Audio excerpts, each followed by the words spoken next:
It is 3 p.m. I call the regular meeting of the Balcones Heights Economic Development Corporation to order. We have 5 members present. A quorum is seated. We may conduct business. Madam Secretary, has anyone signed up to speak during the public comment period? No, sir. Oops. Sorry about that.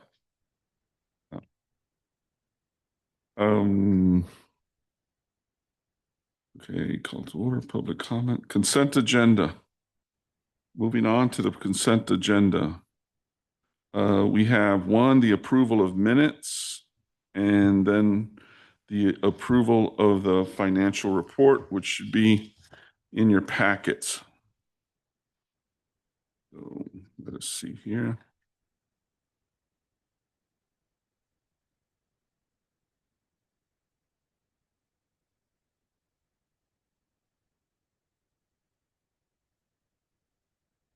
Any objections or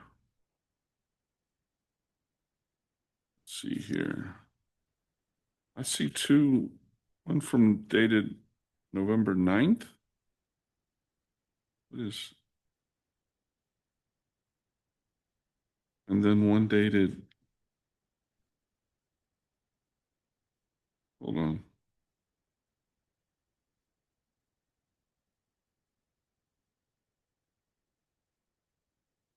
Is that date right? November, was that our last meeting?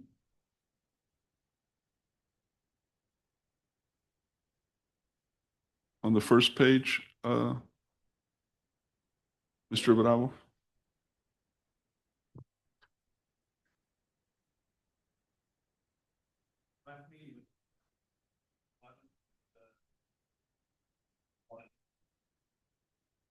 Ah, okay. I was just looking at the cover page.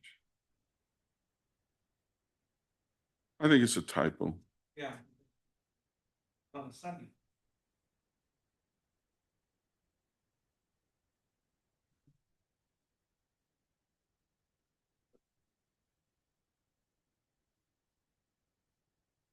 Yes. So other than the typo, everything, let us review those for a second.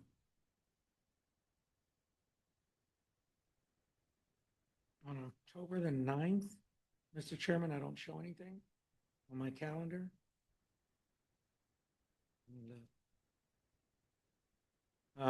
It was not canceled, but it shows that it was canceled. Roy, October 9th, 2025, 3 p.m. to 4 p.m. This is where you make a note that it hasn't been canceled. So we were here then, October the 9th. We did meet October the 9th. So these are for the October the 9th meeting then. Okay, just to clarify.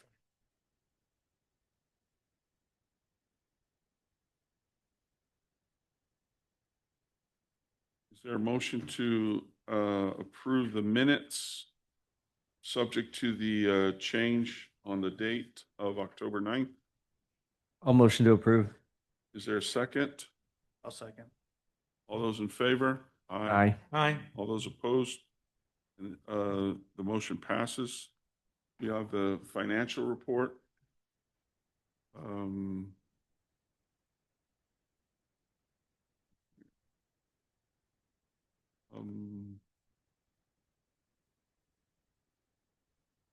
Nothing had changed in the financial report. Yeah, I was just, it looks like now. Mr. Chairman? Yes, If I may be recognized. you may. So I just want to reiterate that loan payment due for November still remains at $100,349, which was paid in October. The initial loan is 10-year term.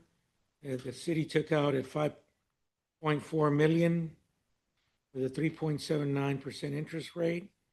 We're paying $1,686,000 in interest for a total loan of 7,086,000. So far, we've paid 1,546,400. The current loan balance is currently at 5,539,600. And there's going to be a balloon note that's going to be due on 11/15/2031 at the amount of 3,251,000. And the only partner dividend payments that we've had since 2021 is 291,745.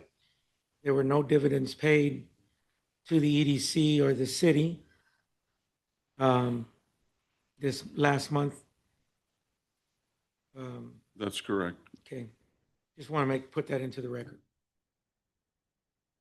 I have a question on this. I've noticed this last couple of meetings, the revenues are generally blank on here. And so the expenses are there, but the revenue and expenses line, just reflects the expenses. Would it be possible to get? Yeah, there's no revenue because if we would have received a payment, it would go there. And so no payments have been received. Oh, this is payments. This would be just for the only source of EDC. revenue Okay, currently not for the EDC would be the contributions or the from cash for the partnership. And as far as those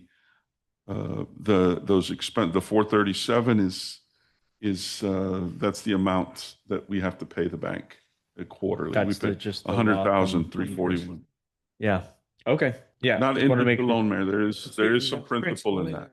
Yeah. Principal interest. Principal and interest is in there. Okay. Thanks for that clarification. Mhm. And actually, I commend this. Is I think the first time that I've seen it broken down on the bottom like that. So that's helpful. So whoever put that together, that's very helpful. Is there a motion to accept the financial report? I'll motion to accept. All second. All those in favor say aye. Aye. Aye. Opposed? Motion carries. All right, so those are the two items on the consent agenda. We have, and I know Denise that Sid is running late or might not be able to make it at all. He's just running late. Okay, we can jump to the let's see, updates from Community Development Department. Status report on vacant and leased properties with Balcones Heights, including ongoing redevelopment efforts and new tenant activity. Is there, I guess Nick's not here, but his report is. Okay.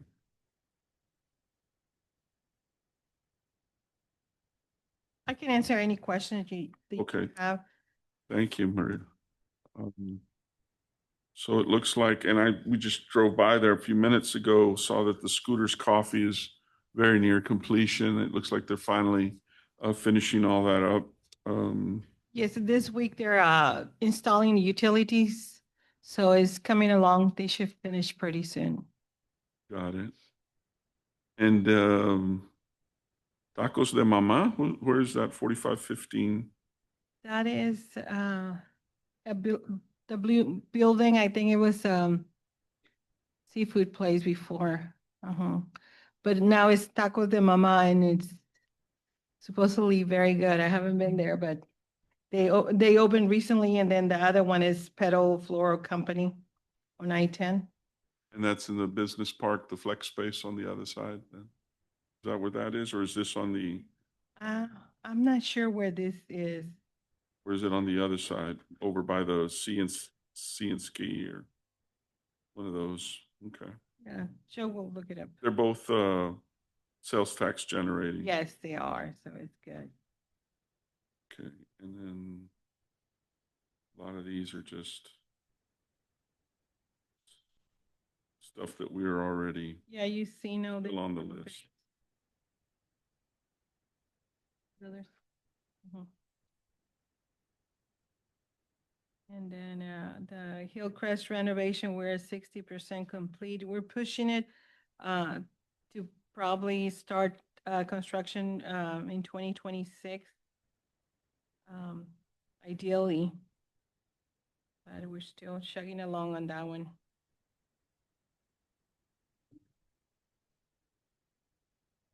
Okay, any questions from the board?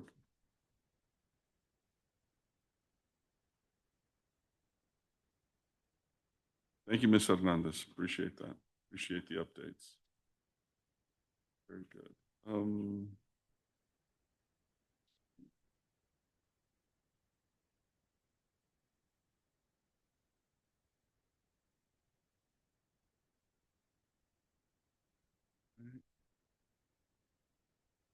Next item on the agenda is,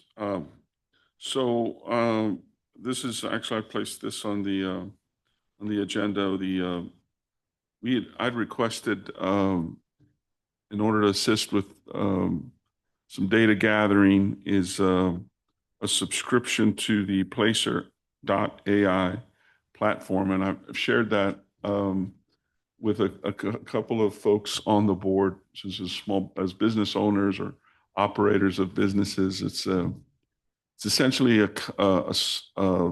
platform that allows you to gain insights from foot traffic, where it comes from, when it's there, what days of the week.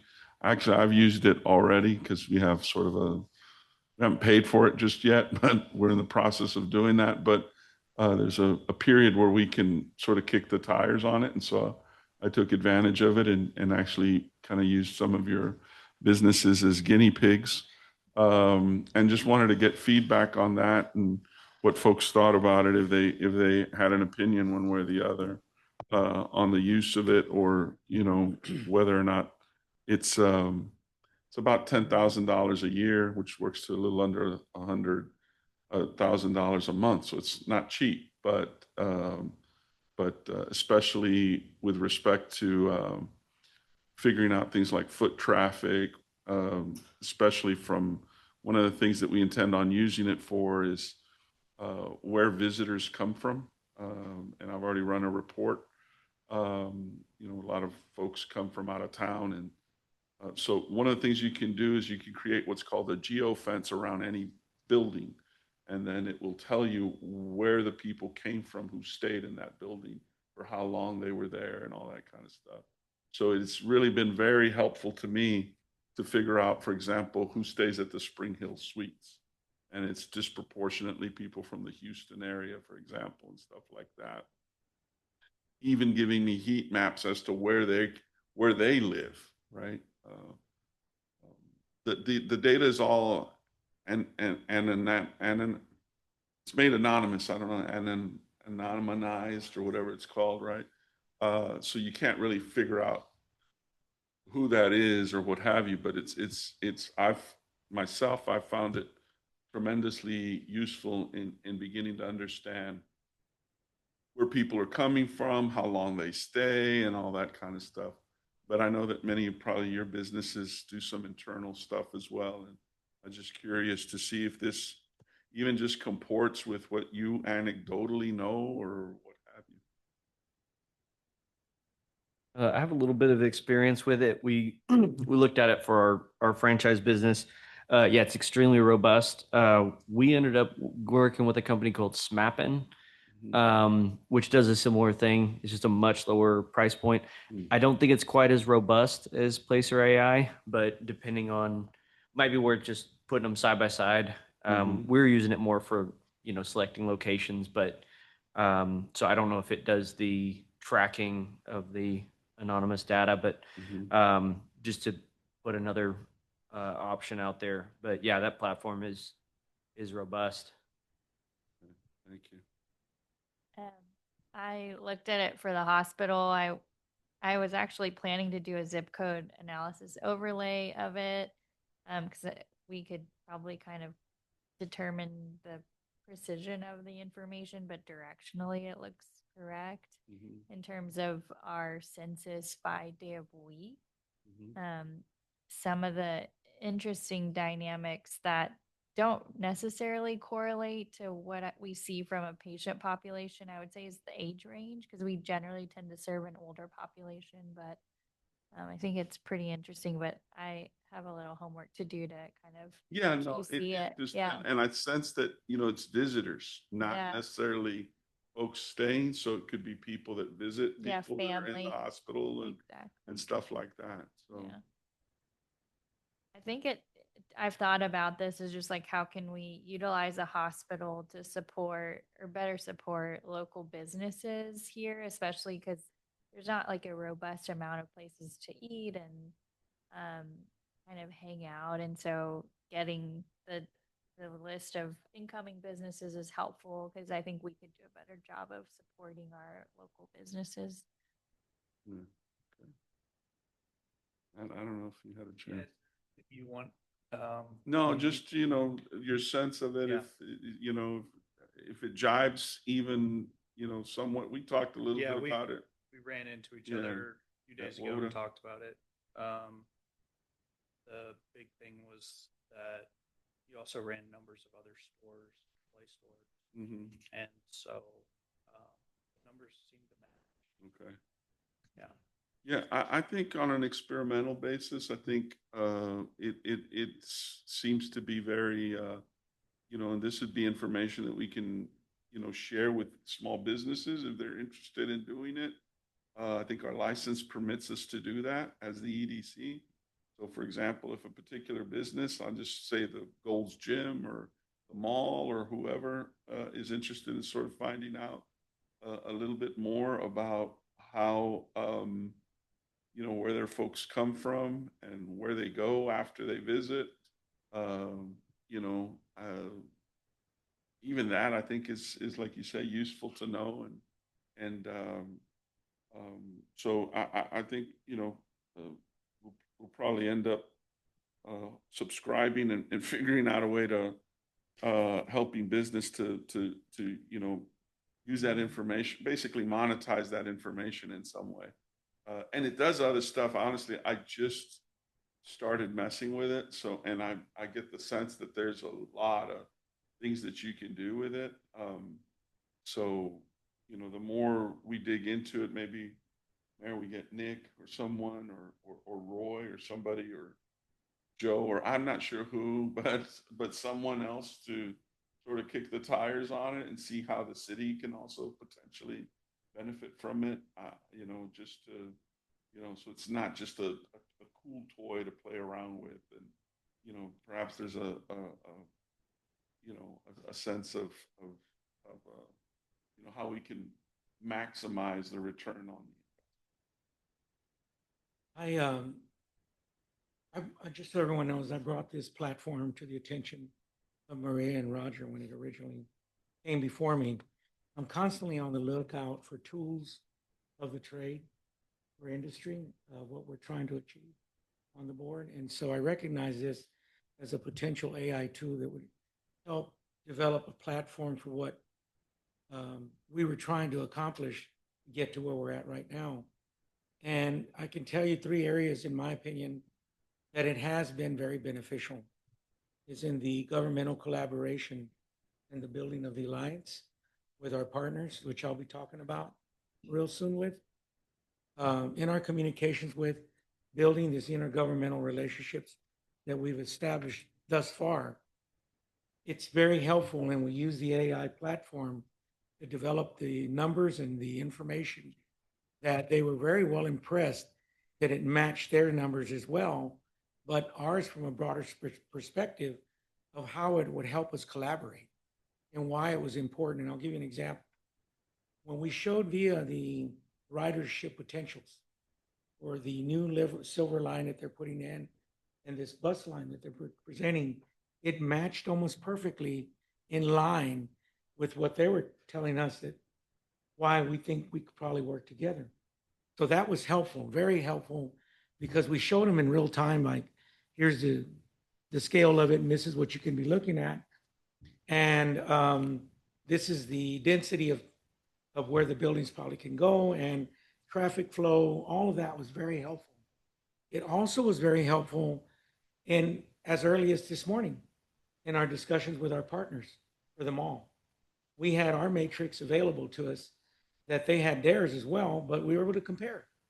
And we were able to show them in some of the ridership studies that they did along Fredericksburg Road and along the 410 corridor of the entry points to the mall, of actually how many vehicles are coming in through that exit or entry points.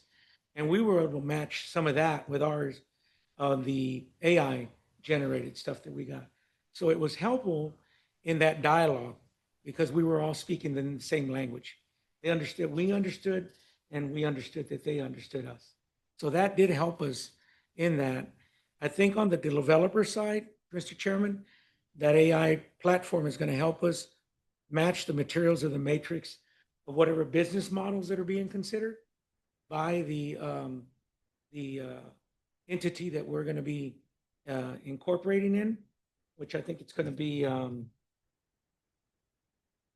Matt Silver's of PMA and P3 Markets and the BKL architecture. Those three components that we have that are our partners in what we're doing with the mall and the recommendations that we're going to be doing all fall in line with this AI business model and matrix that is going to be formulated. So they will have some information that will make it easier for them to determine how conducive is the property for X use. So I think it's a win-win, and 10,000 I think is a bargain for us to have that instead of hiring a consultant. We have our information, and it can translate to city use as well. I think the amount per month is a feasible, workable amount. Thank you, Mayor. Yeah. Question. Yes. Mhm. Okay, so I could be wrong, but when developing land and trying to take the land and sell it to someone who wants to build or have a business of some sort, isn't a traffic study done of some sort? I think Mayor is referring to vehicle counts, which is very common. Like, for example, I-10 has 200,000 vehicles. Right. Fredericksburg Road has 45,000. 410 has 160,000. That's one measure for sure. Okay. Another measure is this foot traffic measure as well. So it was I think what he's referring to was that, so vehicle counts is definitely one thing, but actual There's more to it than just a- footsteps than just a in that traffic. spot is something Okay. else. And then on the, I don't want to put words in the mayor's mouth, but the meeting with the folks at VIA, they have their ridership numbers. But, so again, you can create this geo fence around the park and ride facility, basically. And you can tell them you had this many people on this day at these times and these, Yeah. so they obviously gather their data by riders, right? Right. But this triangulates that figure. So a Right? traffic study would not be as, No, And so- I think they use them all. I think Okay. what we're saying is it's triangulating the data. The vehicle counts and all that traffic studies are absolutely essential, but even further to the point, here's an example. Target there's a lot of people that go to the Target, but they don't necessarily make it into the mall. Why is that? Is it the way the mall is positioned? Is it, there's a lot of vehicles, a lot of stuff that's happening, but actually who makes it to what part of the mall? You can drill down to that level. So on the surface, maybe the mall gets, it's not on the surface, but they get 5.9 million visitors. But how many of them are there to visit the Target? How many of them are visit the Burlington? How many are visiting the Ross? How many are visiting the Five and Below, et cetera? okay. And that exemplifies what our partners brought to the table today to consider.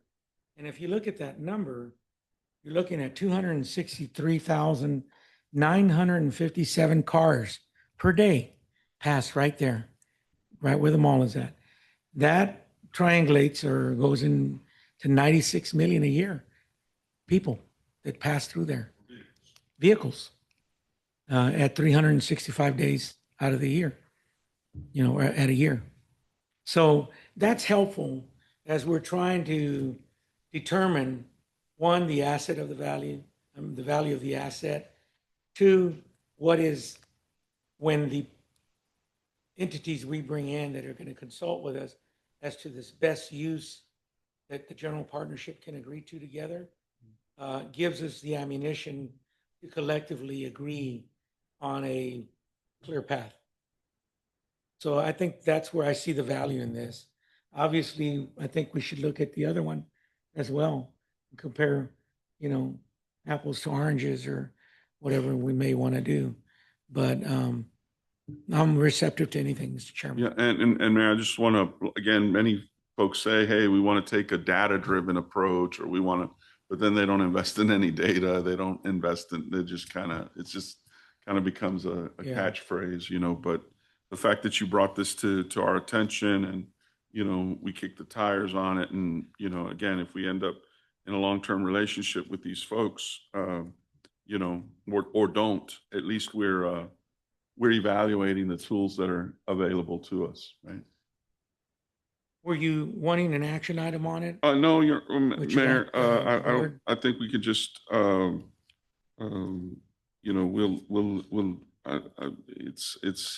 it would be just a subscription thing that we just pay it and Okay, so I think it's okay there.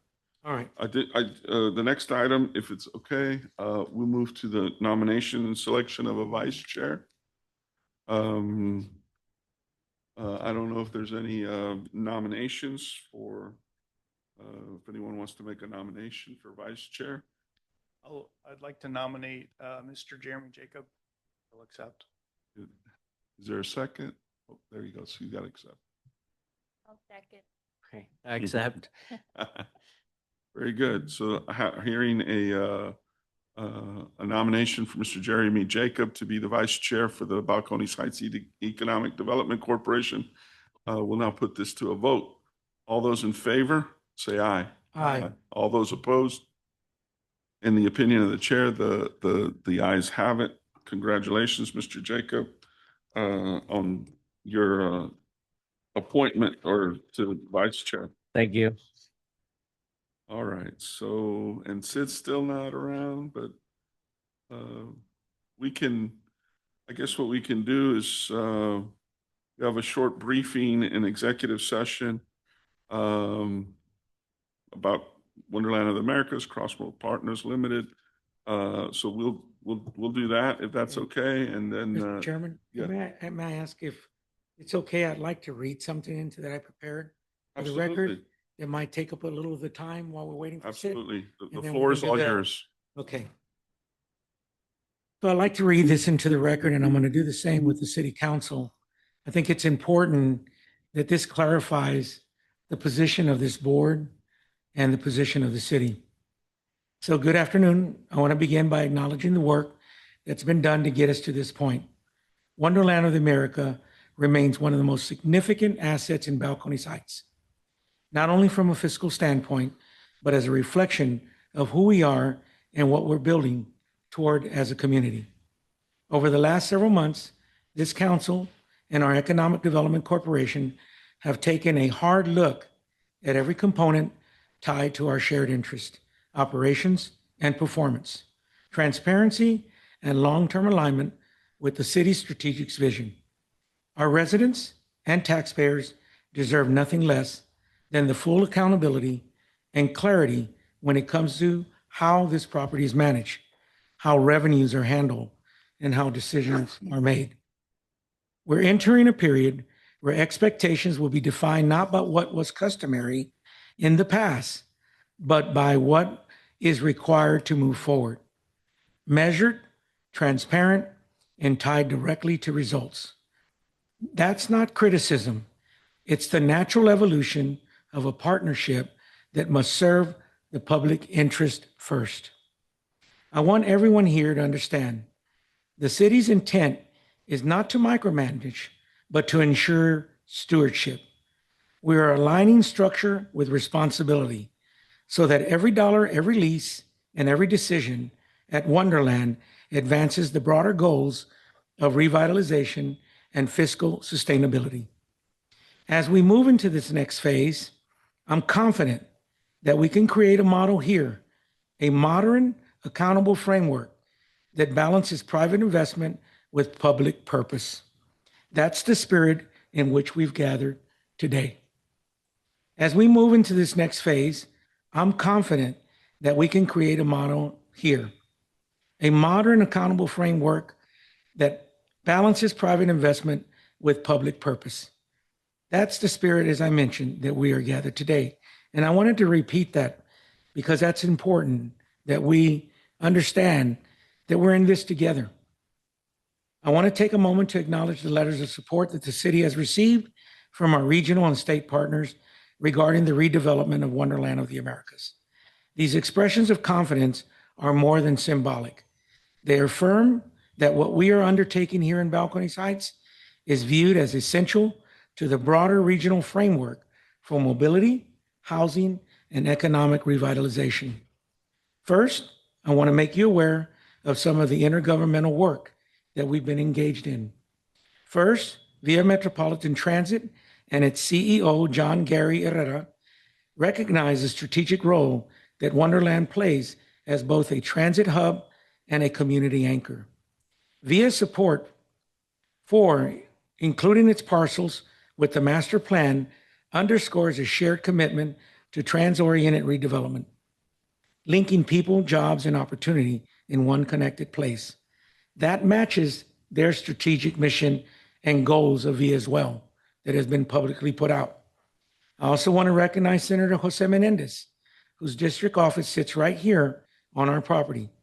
His perspective from within the site gives him a unique appreciation for both the challenges and the potential of this redevelopment. His letter makes it clear that the state stands ready to identify resources and programs that can strengthen infrastructure and accelerate investment in this corridor. From the county, Commissioner Justin Rodriguez has expressed strong support for our direction and emphasized the importance of aligning our efforts with the county's own regional priorities. His office is already exploring funding tools and participation mechanisms that could help us deliver the infrastructure improvements necessary for long-term success. And finally, Judge Peter Sakai has offered words that reflect a deep understanding of our mission, reminding us that public investment must produce public benefit. His support validates the direction this city and our Economic Development Corporation have taken to move forward responsibly with transparency and accountability at the center of every direction and decision. Each of these partners, city, county, state, and VIA, has a role to play. Together, they create a network of support that gives us the momentum and legitimacy to move from planning to implementation. It's a powerful reminder that Balcones Heights does not stand alone. We are part of a regional ecosystem that succeeds when we succeed. These letters should serve as both encouragement and a mandate. Encouragement to keep pressing forward and a mandate to do so with the highest level of professionalism and stewardship. With partners like these behind us, the path ahead is clear and the opportunity is ours. You've heard me say and articulate many times, we are at the crossroads. We're at the cusp of the crossroads, one that will define not just the future of Wonderland of Americas, but the credibility of every public and private partner connected to it. For 4 years, this partnership has had the opportunity. For 4 years, this partnership had every opportunity to safeguard public investment, stabilize operations, and deliver a coherent plan for redevelopment. Yet, despite the resources, the time, and the trust extended, the property remains in decline, and the public's money remains at risk. Those of us who represent the taxpayers, the city of Balcones Heights, the Balcones Heights Economic Development Corporation, our partners at VIA, Bexar County, the state, and now Falcon Bank, cannot ignore that reality. The question before us is whether we continue to look backward, defending a structure that has failed to perform, or whether we have the courage to chart a new course that puts stewardship and accountability first. Falcon Bank, as the holder of the note, understands what's at stake. The asset's value will only recover through decisive action and a unified redevelopment strategy. The city is prepared to lead that effort, but leadership requires that others stop standing in the way. The moment for interference has passed. Those that stand in our way do so at their own peril. We will use every arrow in our quiver to bring about the changes necessary. Our partners, via Senator Menendez, Commissioner Rodriguez, and Judge Sakai, have all affirmed their confidence in Balcones Heights' directions. They see what we see, a property with untapped potential, a corridor ready to come alive again, and a community that deserves more than empty promises. That kind of regional alignment doesn't happen by accident. It happens when local government steps up and takes responsibility. We cannot be bound by arrangements that no longer serve the public good. We must move forward with clarity, integrity, and boldness. The city's intent is not to dismantle, but to rebuild, to create a framework where accountability replaces confusion and progress replaces paralysis. This is our crossroads moment. We can cling to the past and watch this opportunity slip away, or we can stand together, city, county, state, transit, and lender alike, and finally bring Wonderland of the Americas into the future. The choice is ours, and in Balcones Heights, we choose the future. Quality of life partnership framework is very important. What we've learned over the past years is that good intentions alone don't protect the public interest. Balcones Heights has invested time, money, and credibility into partnerships that were supposed to lift our community and grow our tax base.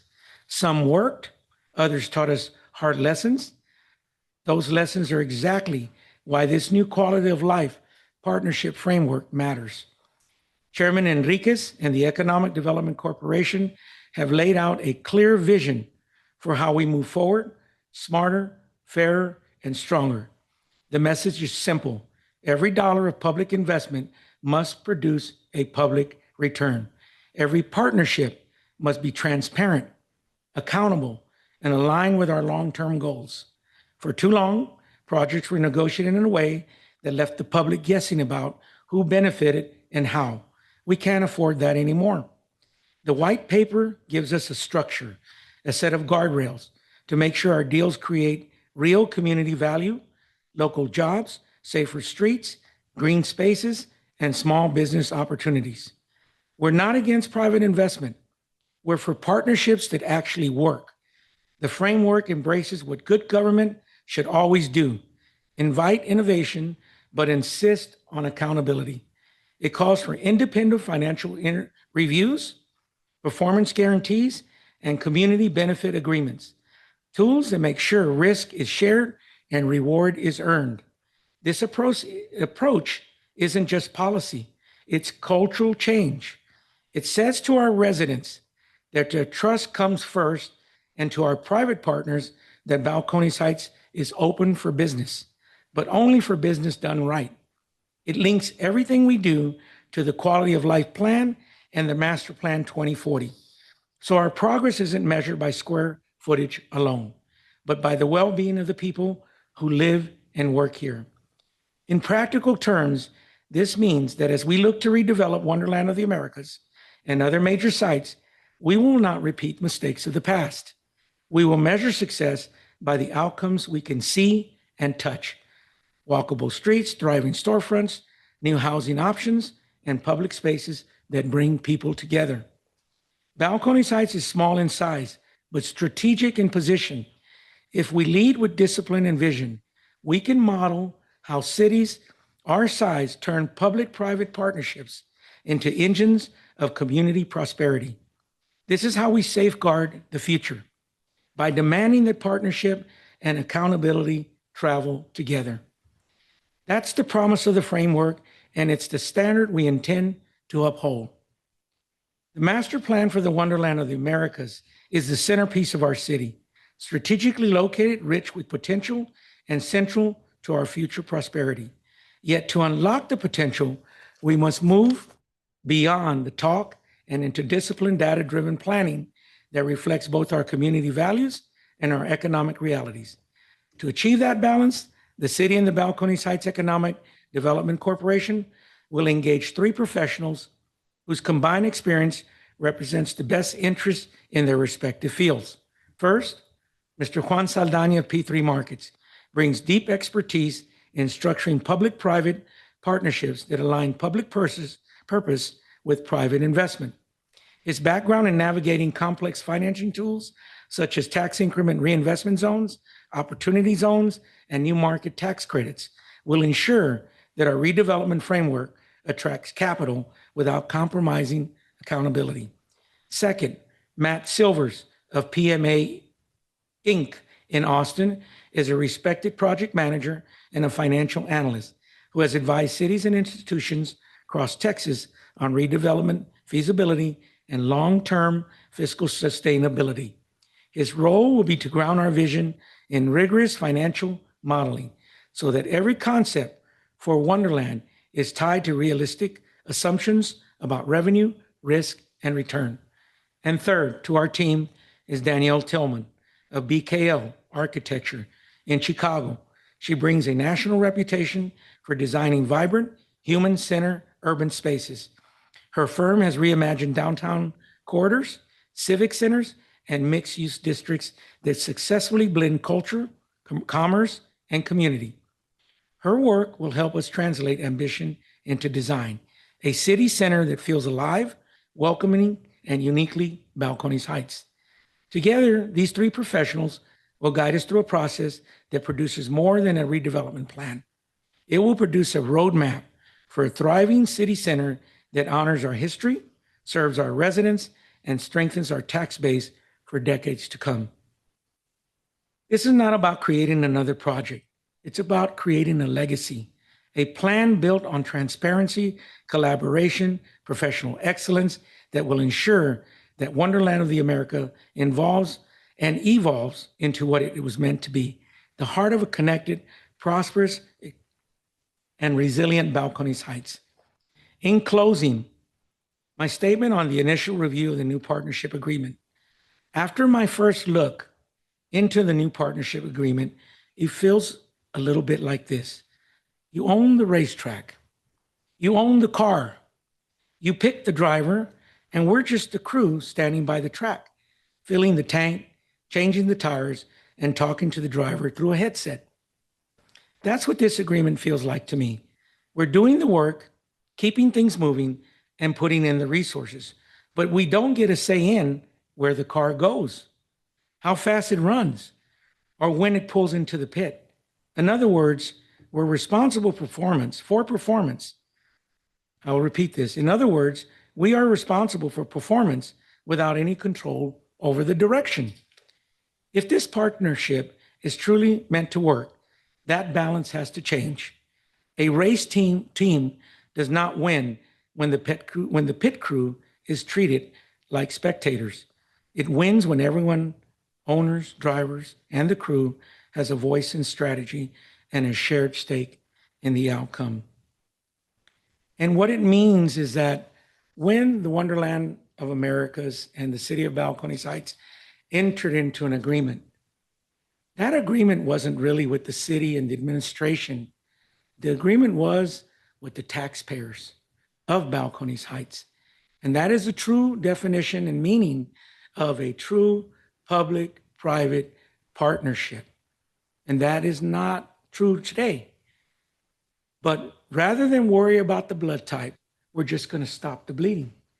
And we're going to implement these practices on our end from the city and from the Economic Development Board, that to say loudly and clearly and concisely that we are engaged and we are wanting to build collaboration. We're wanting to work with our general partners, because what affects us is going to affect them. And what affects them affects us. We're in it together. So we're going to make these lemonade out of the lemons that we have. We are on a different path completely. All of us understand on this board what's at stake. And I applaud you all for helping me and helping our city and our region to see us in this transformational change that is going to be so indicative of what a city should do when it is challenged with these type of challenges. And we will be the pinnacle and the driving force of to other communities within our area that will be able to witness the transformation and what things will happen when people come together, building collaboration together. Instead of just name calling or your fault, it's what we're going to do together. And that's what's important.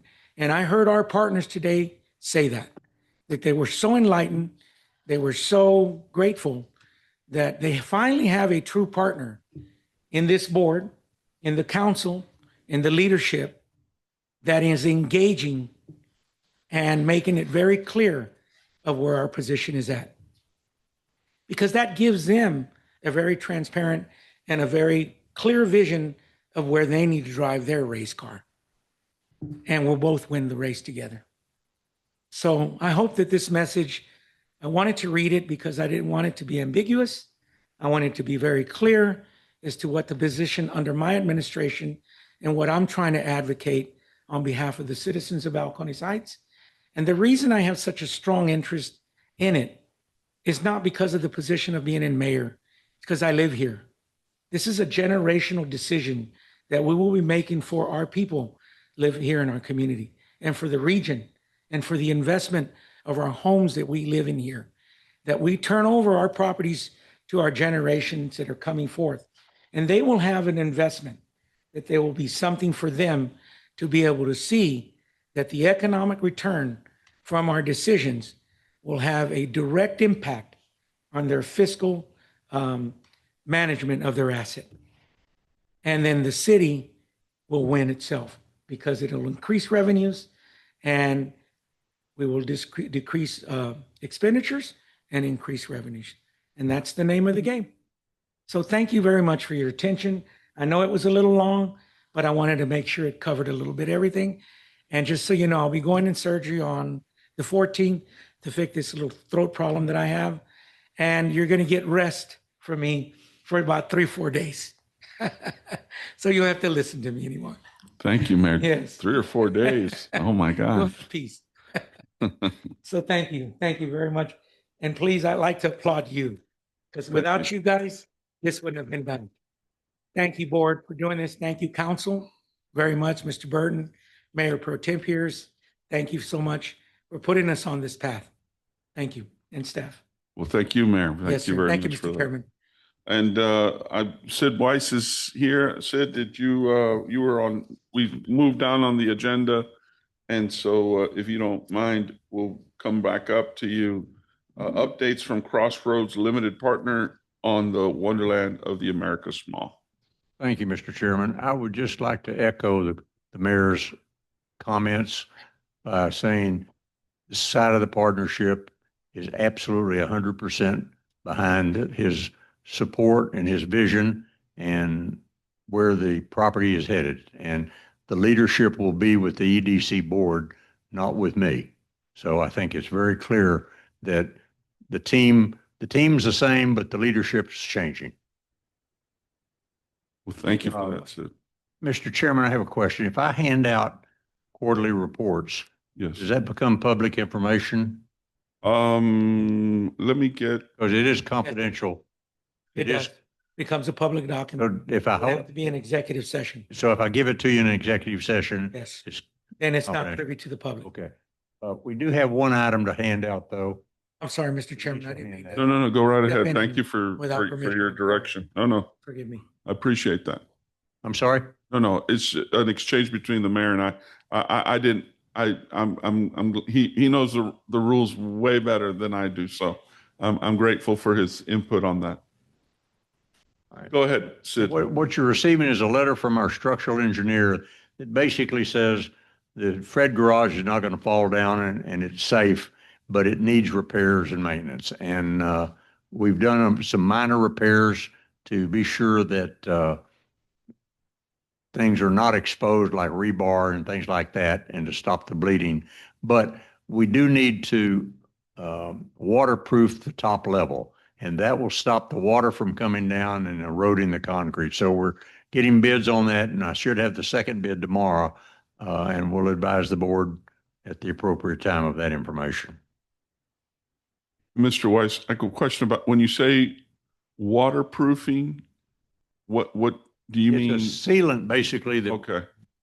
poured over the or applied to the top of the coat, Mhm. basically would waterproof the surface so that the water that's causing the damage is not there. It'll run off into the drains. The way it should. Yep. Gotcha. Okay.